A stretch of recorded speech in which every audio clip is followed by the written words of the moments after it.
Lieutenant Alan Wade drifted in and out of sleep inside the small escape pod. The emergency lights cast a dull red glow across his face. It had been 23 days since the USS Defender exploded. 23 days alone in space. 23 days of wondering if he would be the only survivor. Alan checked the oxygen levels again.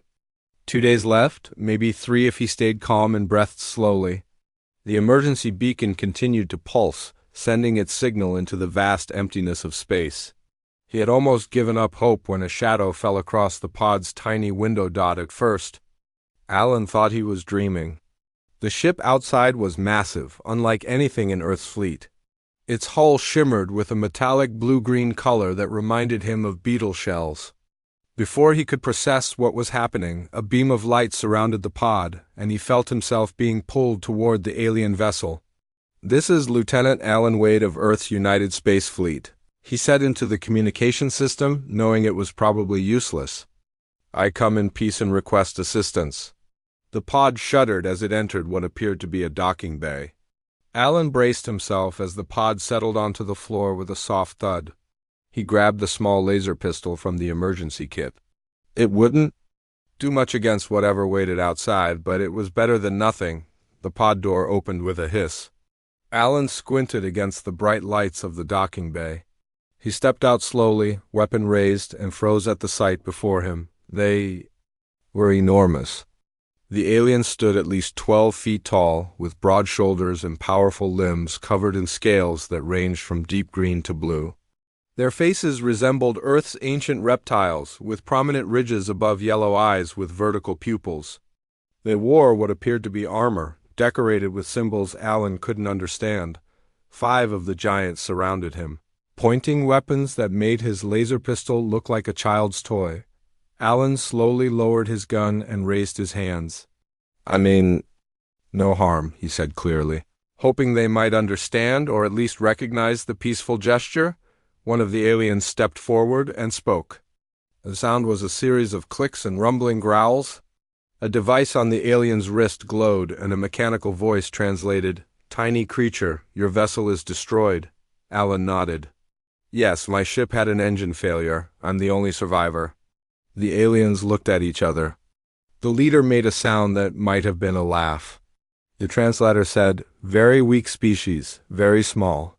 The aliens moved closer, towering over Alan. One of them reached down and poked him with a clawed finger, nearly knocking him over. Another picked up his laser pistol between 2 massive fingers and crushed it effortlessly.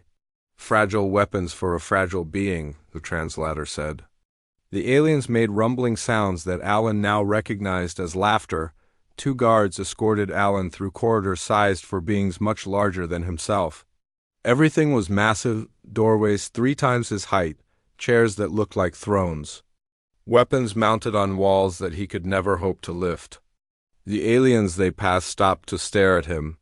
Some made gestures that seemed like mockery, mimicking his smaller stature. They brought him to a room with a large screen on one wall. The leader pressed some buttons and the screen lit up to show a human woman in what looked like a laboratory. Alan recognized the United Space Fleet uniform immediately. "Lieutenant Cora Mason, science officer at Outpost Galileo," she said when she saw Alan. "You're alive. We received the Defender's distress signal weeks ago, but found only debris." "I'm the only one who made it to the pods," Alan said, fighting back emotion. "The Kradashi found me." He gestured to the aliens around him, using the name he'd heard them use for themselves. "The Kradashi have an agreement with our outpost," Cora explained. "We've been exchanging scientific knowledge for 6 months. They're a warrior culture, very focused on physical strength." She lowered her voice. "Be careful, Alan. They respect power above all else." The communication ended abruptly when one of the Kradashi pressed a button. The leader looked down at Alan and spoke through the translator. "You will stay until we decide what to do with you. You will follow rules." He pointed to a small area of the room that had been hastily modified with what like furniture from a child's room. "This is your place." For the next week, Alan lived as something between a prisoner and a pet. The Kradashi brought him food and water but treated him with obvious disdain. He learned they were on a ship called the Dominion, part of a fleet returning from some kind of military campaign. Alan was allowed to communicate with Cora once a day. From her, he learned more about the Kradashi. They were a spacefaring empire with dozens of colonies. Their society was based on strict hierarchy, with physical prowess determining rank in most cases. Their supreme commander, who was rarely seen by outsiders, led from the heavily guarded upper levels of the ship. On the 8th day, a group of younger Kradashi warriors entered Alan's room. Their scales were brighter than the older ones, their movements more energetic. The translator spoke, "Tiny human will train with us. We want to see how weak you really are." They brought him to a large training arena where warriors practiced combat with various weapons. The young Kradashi formed a circle around Alan, clearly planning to use him for entertainment. One of them tossed him a staff that was almost twice his height and far too heavy. "Show us how humans fight," one said through the translator. "Or do you just surrender to real warriors?" Alan let the staff fall to the ground. "I'll fight my way, not yours," he said. The first Kradashi lunged at him, clearly planning to pin him down easily. Alan ducked and rolled between the aliens, legs popping up behind him. The warriors laughed, thinking it a game. Another came at him from behind.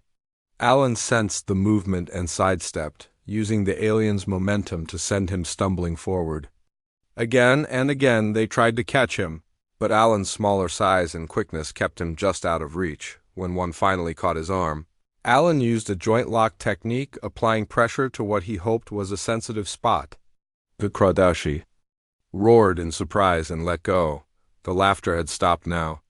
The warriors were growing frustrated. "The tiny one is quick," one said. "Like prey that won't be caught." "Like an insect that won't be squashed," another added, the largest of the young warriors stepped forward.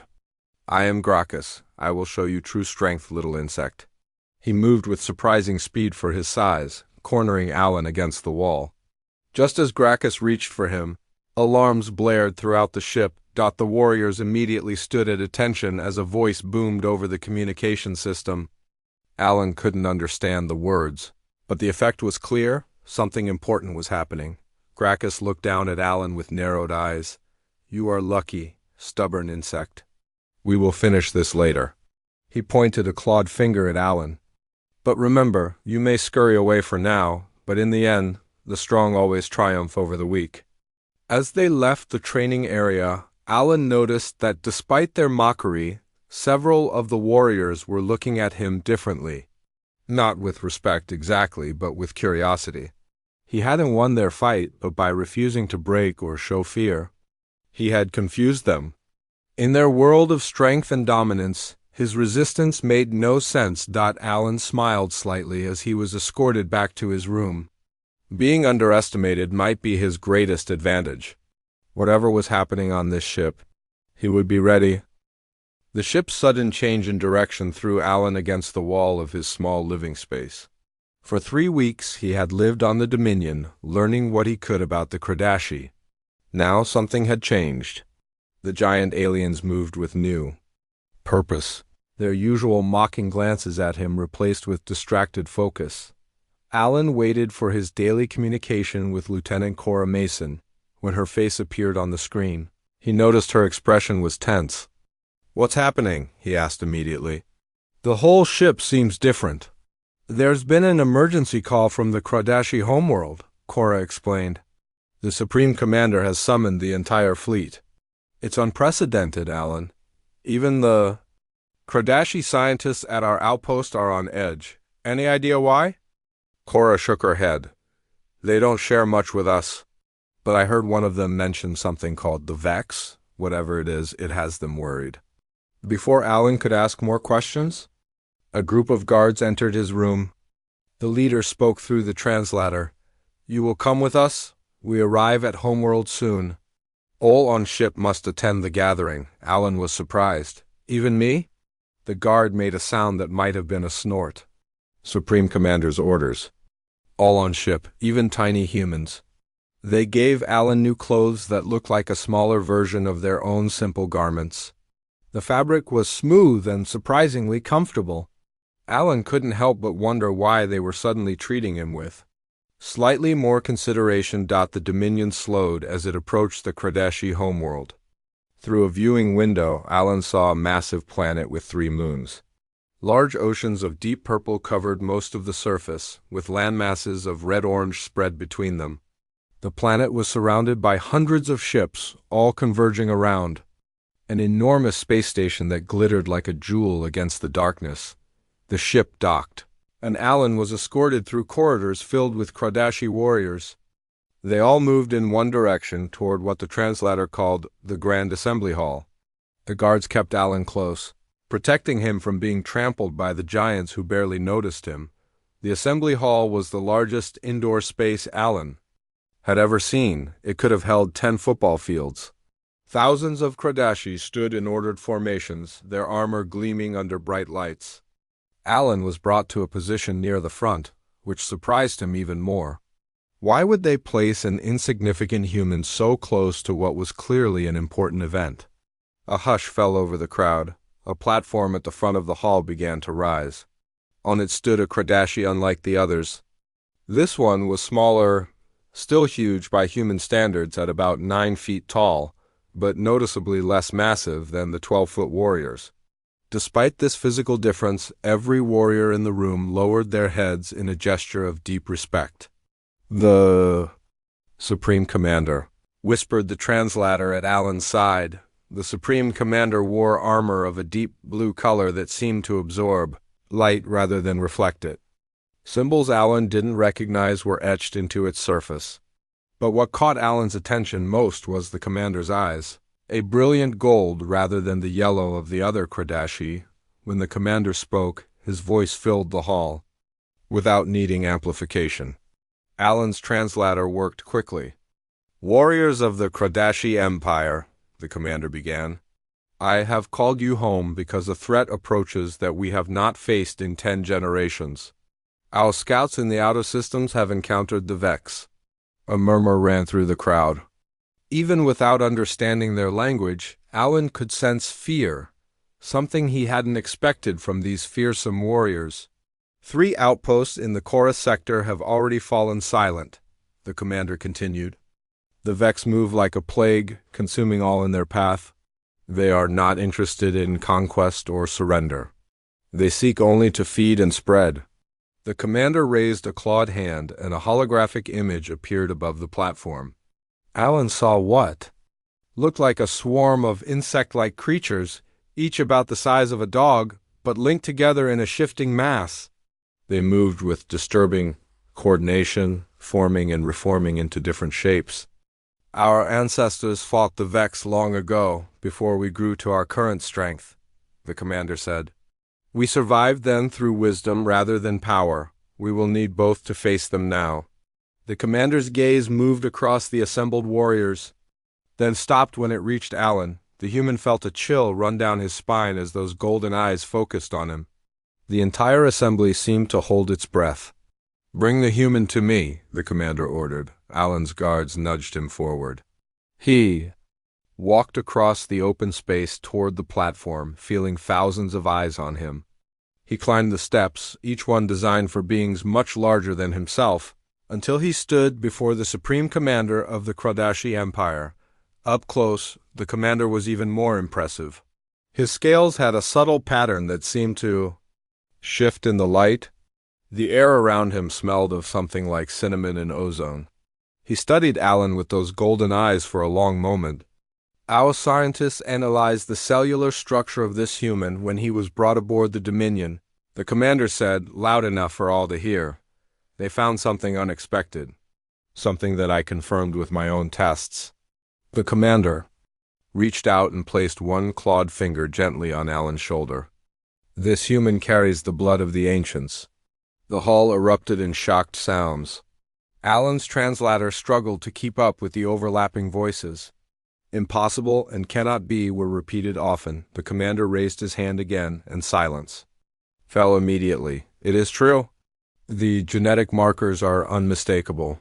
The same patterns that flow in the royal bloodline, the memory of what we were before we grew tall and strong, exist in this human's DNA." He turned to face the assembly. Our oldest traditions are clear. Those who share the blood of the ancients are kin. This human, Alan Wade, is my kin. Alan stood frozen in shock. He had gone from prisoner to pet to royal relative. It made no sense, yet the reaction of the Kradashi told him this was deeply significant. The commander turned back to Alan. Do you understand what this means, human? Alan shook his head. No, I don't. It means that by our most sacred laws you are family. It means that those who mocked you have mocked the bloodline of their leader. The commander's voice took on a harder edge. And it means that you have rights and standing in our empire that no other human has ever held. Alan saw Gracchus and the other young warriors who had tried to humiliate him now looking stunned. Some lowered their heads in what appeared to be shame. Others looked angry and confused. From this moment, the commander declared, this human will be treated with the respect due to my kin. He will be given proper quarters, access to our knowledge, and a voice in our councils. He faced Alan again and spoke more quietly, though the translator still conveyed his words. I am Commander Zarkith. Our blood connection is distant but real. In the coming war with the Vex, we may need the wisdom of the ancients that both our peoples carry. Your different perspective may be more valuable than any warrior's strength. Alan found his voice at last. I'll help however I can, but I'm just a lieutenant. I'm not sure how much wisdom I have to offer. Zarkith made a sound that might have been a chuckle. The blood knows even when the mind does not. Rest tonight, Alan Wade. Tomorrow you begin your new life as kin to the Kradashi. As Alan was led from the assembly hall, the warriors no longer looked at him with mockery. Some seemed curious, others resentful, but all watched him with new awareness. The human who had been a joke was now connected to their supreme commander. By bonds their culture held sacred, Alan's mind raced with questions. What did this really mean? How could humans and these reptilian giants share any genetic connection? And most importantly, how would this change his role in the coming conflict? With the mysterious Vex? Alan woke in his new quarters and took a moment to remember where he was. The room was large by human standards, though modest for a Kradashi. The furniture had been adjusted to fit his smaller size. A window looked out over the capital city of the Kradashi homeworld, its towers rising like giant teeth against the orange sky. A chime sounded at his door. When Alan opened it, he found another human standing there, a man about his age with red hair and a friendly smile. Lieutenant Ben Harris, the man said, extending his hand. I've been assigned as your liaison. I've been working at the Kradashi Science Outpost for almost a year. Alan shook his hand, relieved to see another human face. Lieutenant Alan Wade, I'm still trying to understand what's happening. Yesterday I was treated like a pet, and today I'm supposedly related to their Supreme Commander. Ben nodded. Commander Zarkith's announcement has turned everything upside down. The Kradashi take bloodlines very seriously. You've just been elevated from nobody to practically royalty. But how could I possibly share blood with alien reptiles? Alan asked. The commander has asked me to bring you to the science center. He'll explain everything there. Ben gestured to the hallway. Shall we?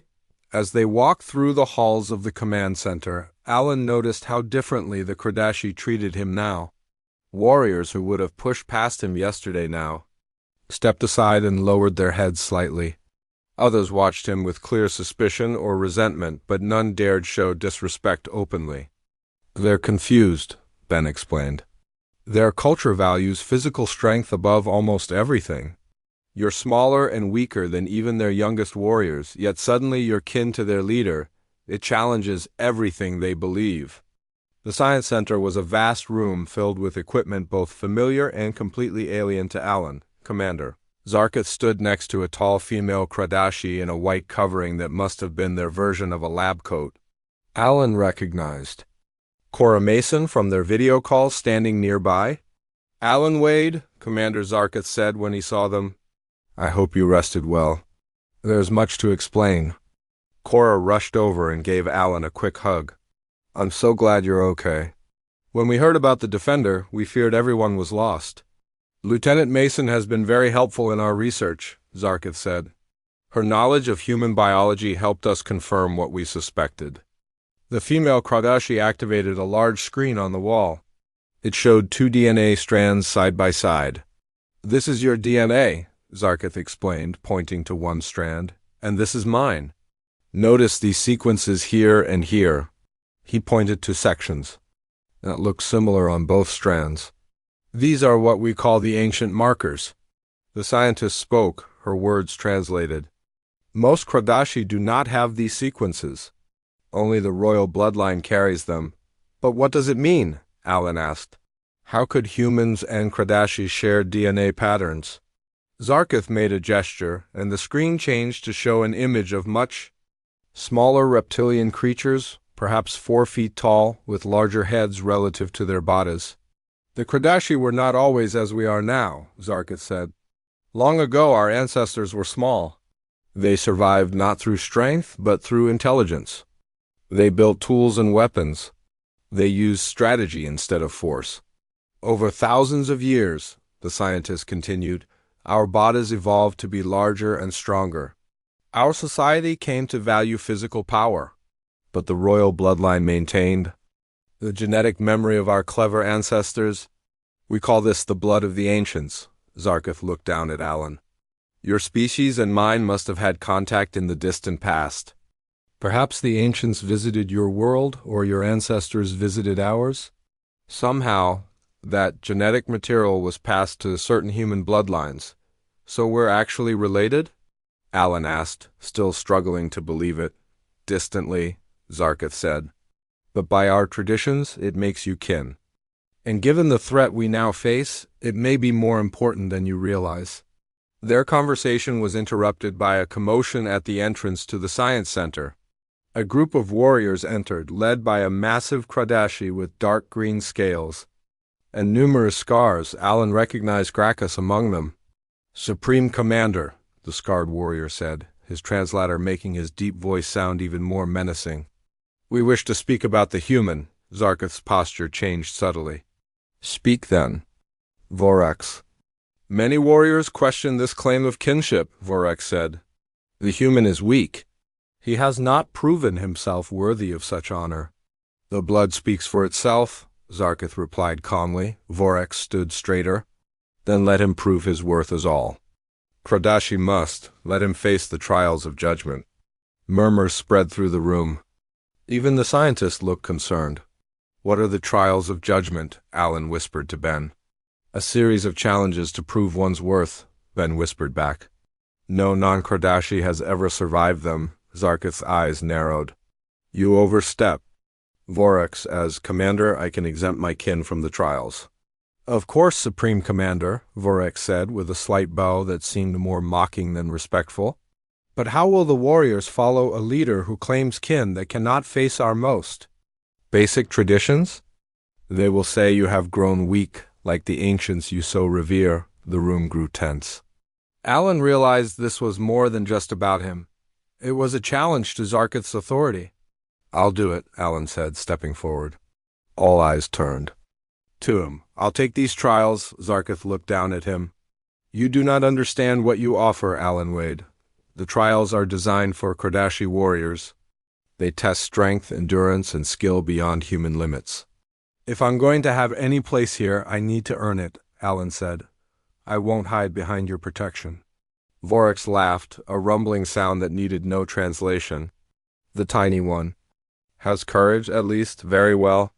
The first trial begins tomorrow at dawn. Be prepared, human. After the warriors left, Cora grabbed Alan's arm. Are you crazy? These trials could kill you? She's right, Ben added. I've seen Kradashi warriors train. Their idea of a simple test would break most humans. Alan looked at Zarkith. What exactly? Are these trials? There are 3, the commander explained. The trial of endurance tests your body's limits. The trial of combat tests your fighting skill. The trial of wisdom tests your mind and judgment. The first 2 sound impossible for a human, Cora said. Alan thought for a moment. Maybe not. Humans might not match Kradashi's strength, but we have advantages they don't know about. That evening, Alan trained with Ben and Cora, preparing as best he could. Ben had learned much about Kradashi physiology during his time at the outpost. They're cold-blooded, he explained as Alan practiced movements designed to conserve energy. They need external heat to maintain their strength. And, while they can move quickly in bursts, they tire faster than humans over long periods. Their body temperature drops if they stay active too long without rest, Cora added. It's why their training sessions are always short but intense, Alan nodded. What about their senses? Poor night vision, Ben said. And they can't sweat, so they overheat easily? The next morning, Alan stood in a large arena surrounded by hundreds of Kradashi spectators. Vorax explained the first trial through his translator. The trial of endurance is simple. You must remain standing in the circle of heat longer than your opponent. He pointed to a glowing red circle in the center of the arena. Gracchus will be your opponent. Gracchus stepped forward, looking eager. The young warrior who had mocked. Alan on the Dominion now had a chance to humiliate him publicly. As Alan stepped into the circle, he felt intense heat rising from the floor. It was uncomfortable but bearable. Gracchus entered the circle opposite him, showing no discomfort. The heat will increase until one of you falls or steps out of the circle, Vorax announced. Begin, the minutes passed slowly. The floor grew hotter and hotter. Sweat poured down Alan's face and body, but this was his advantage. His body could cool itself. Gracchus initially seemed fine, but as time passed, his breathing became more labored. The Kradashi couldn't sweat, and the heat was slowly overwhelming. His system died after 20 minutes. Gracchus was swaying on his feet while Alan, though in pain, remained steady. The crowd watched in stunned silence as the massive warrior finally stumbled and fell to one knee. Enough! Vorax called. The human passes the first trial. As Alan left the circle, he caught Commander Zarketh's eye. The Supreme Commander nodded. Slightly, a gesture of approval that carried more weight than any words. The warriors who had followed Vorax now looked at Alan with confusion. The weak human had outlasted one of their strongest young warriors. Perhaps there was more to the blood of the ancients than they had believed. Alan sat in the medical bay as Cora checked him for burns. The first trial had left his feet blistered and his body drained, but he had won. The looks of shock on the faces of the Kradashi warriors had been worth the pain. You were lucky, Cora said as she applied a cooling gel to his feet. Your human ability to sweat saved you, but the next trial will be combat. You can't beat a Kradashi in a direct fight. I don't plan to, Alan replied. Ben has been teaching me about their fighting style. They rely on strength and size. I need to use something different. Ben entered the medical bay carrying a small device. I've been reviewing recordings of Kradashi training sessions. Their combat techniques are all about overwhelming force. They've never needed to develop the kind of fighting styles smaller species use, like what humans developed, Alan said. Judo, Aikido, martial arts that use an opponent's strength against them. Exactly, Ben agreed. And I have something else that might help. He handed Alan the device. It's a portable scanner that analyzes Kradashi physiology. I've marked their most sensitive points. Alan studied the images on the screen. Their neck ridges, the base of their tail, and the joint where their arm meets their shoulder. Even a light blow to those areas causes significant pain, Ben explained. They never needed to protect them because no opponent has ever been small enough or quick enough to target those spots specifically. The next morning, Alan stood again in the arena. His feet were still tender, but the medicine Cora had given him dulled the pain. Hundreds more Kradashi had come to watch today. Word having spread about the human who survived the first trial, Vorax stepped forward. The second trial is combat. You must defeat your opponent using only your body and mind. No weapons are permitted, a warrior stepped into the arena. He was smaller than Gracchus, but still towered over Alan at about 10 feet tall. His scales were a pale blue, and he moved with a fluid grace that suggested more skill than raw power. This is Kelm, Master of Unarmed Combat, Vorax announced. He will test your worthiness. Commander Zarketh watched from a raised platform, his golden eyes revealing nothing. Alan knew the commander could not intervene. This was Alan's fight alone. The combat area was a circle 30 feet across. Kelm moved to the center and waited. Alan approached cautiously, remembering everything Ben had told him. "Begin!" "Vorex," called Kelane moved with surprising speed. His tail swept low, trying to knock Alan's legs out from under him. Alan jumped over it and rolled to the side, keeping his distance. The crowd murmured. They had expected the human to fall immediately. "Stand and fight, tiny one," Keln said through his translator. "Or do you only know how to run?" Alan circled. Slowly. "In my world, we have a saying, the bigger they are, the harder they fall." Kelm lunged forward, his massive arms reaching for Alan. Instead of backing away, Alan stepped into the attack, ducking under the Kardashian-esque grasp and driving. His elbow into the sensitive joint where Keln's arm met his shoulder, Keln roared in pain and surprise. He spun around, his tail whipping toward Alan again. This time Alan grabbed the tail and pulled while stepping to the side, using the Kardashian momentum against him. Keln stumbled but didn't fall. The crowd was silent now, watching in disbelief. As the tiny human evaded attack after attack, Alan was tiring. He couldn't keep this up much longer. He needed to end this fight. Keln charged again, both arms outstretched to trap Alan. Alan waited until the last moment, then dropped to the ground and slid between Keln's legs. As he passed under the Kradashi, he struck upward at the base of Keln's tail, the most sensitive spot on their bodies. Kelane collapsed with a howl of pain. Before he could recover, Alan jumped onto his back and pressed 2 fingers against a nerve point on Keln's neck ridge, another weakness Ben had identified. "Yield," Alan said, pressing harder. Keln tried to throw him off, but the pain in his tail and neck made him weak. After a few moments of struggle, he slapped his hand against the ground. The Kardashi's signal of surrender. The arena erupted. In chaos, some warriors shouted in anger, others in astonishment. Vorex looked furious. Commander Zarketh rose from his seat, raising his hand for silence. "The human has passed the second trial," Zarketh announced. "He has proven that wisdom and skill can overcome raw strength. This is the lesson of the ancients that our people have forgotten." Alan climbed down from Kelm's back and offered his hand to help the warrior up. After a moment's hesitation, Kelm took it, a symbolic gesture only, as Alan could never have. Pulled him to his feet. "You fought with honor," Kelm said. "I underestimated you." As Alan left the arena, an alarm sounded throughout the complex. Guards rushed in, and Commander Zarketh received a message through his communication device. His expression grew grim. "The third trial must wait," he announced. "We have received word from our outer defenses. The Vex have breached our system. All warriors report to battle stations." In the command center, Alan joined Commander Zarketh, Cora, and Ben as they studied a holographic display of the star system. Red dots representing Vex ships were moving toward the homeworld. "They move faster than we anticipated," Zarketh said. "3 of our defense stations have already fallen." The hologram showed images from the battles. The Vex ships released swarms of smaller craft that attached themselves to Kradashi vessels, cutting through their hulls like parasites. Inside, the insect-like Vex overwhelmed the Kradashi warriors through sheer numbers.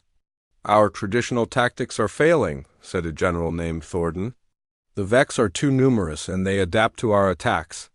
"They act as one mind," Ben observed. "Look at their movement patterns. Perfect coordination." Alan studied the hologram carefully. If they're one mind, then they must have a central control mechanism.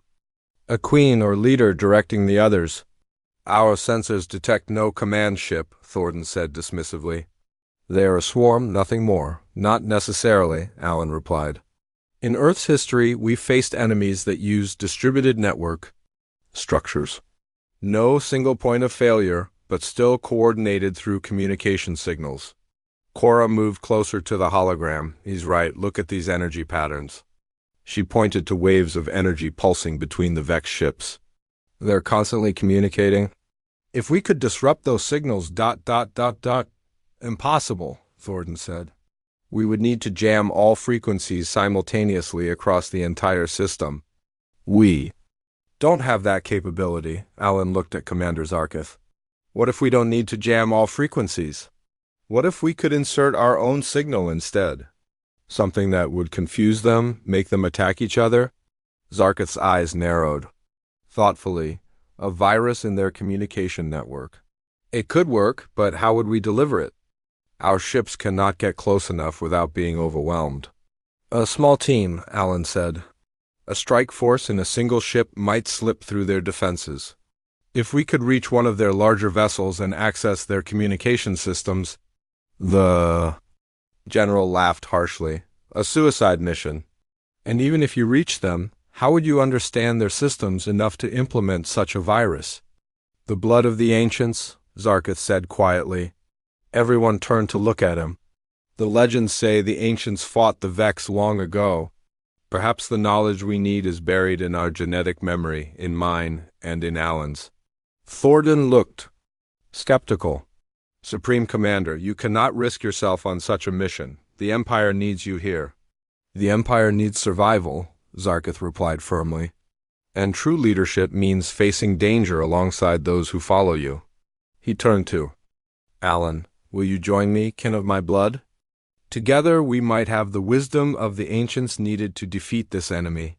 Alan looked at the hologram, at the red dots moving inexorably toward the Krodashi homeworld. Billions of lives were at stake.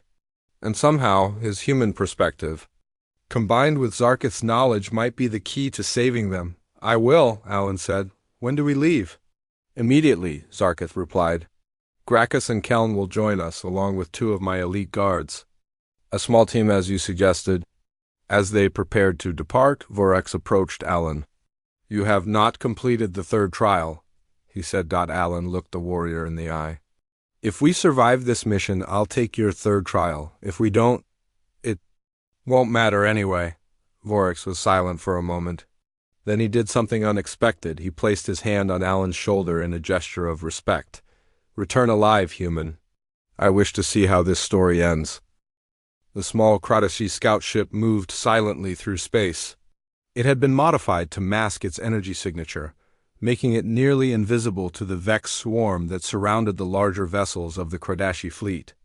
Inside, Alan sat beside Commander Zarkith as they approached the largest Vex ship. Their design is organic, Alan observed, looking at the massive structure ahead. It resembled a giant insect hive more than a spaceship, with irregular protrusions and openings across its surface. No straight lines or geometric patterns. The Vex merged technology with biology, Zarkith explained. Their ships are grown, not built. Gracchus and Keln sat behind them, checking their weapons. The 2 elite guards, Morox and Zeal, monitored the ship's systems. All of them wore special armor designed to protect against the Vex's acidic touch. We're receiving the fleet's attack signal, Morox reported. The main battle has begun.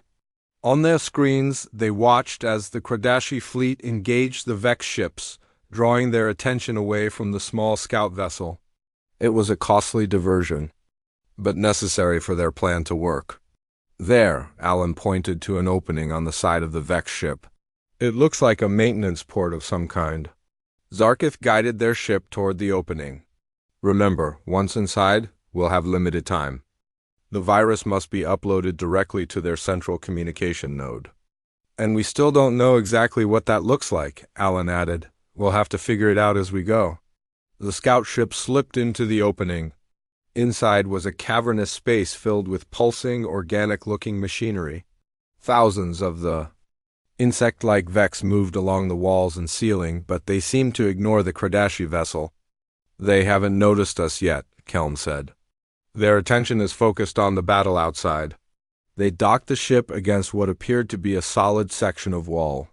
Zarkith activated the airlock and sensors confirmed the atmosphere was breathable, though it smelled like rotting vegetation. Stay alert, Zarkith ordered as they exited the ship. The Vex may look like mindless insects, but they are connected to a powerful intelligence. They move through corridors that seem to be alive, pulsing with a sickly green light.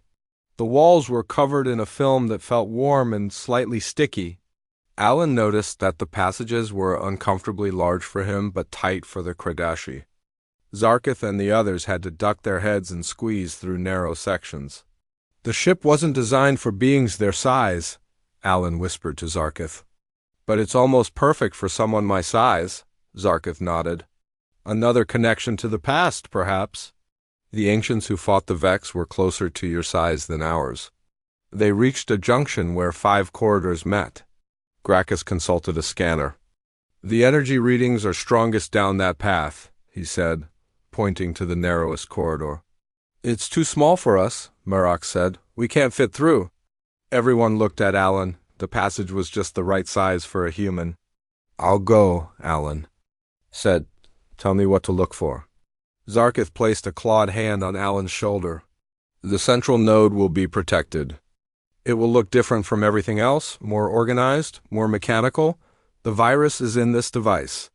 He handed Alan a small object that resembled a crystal.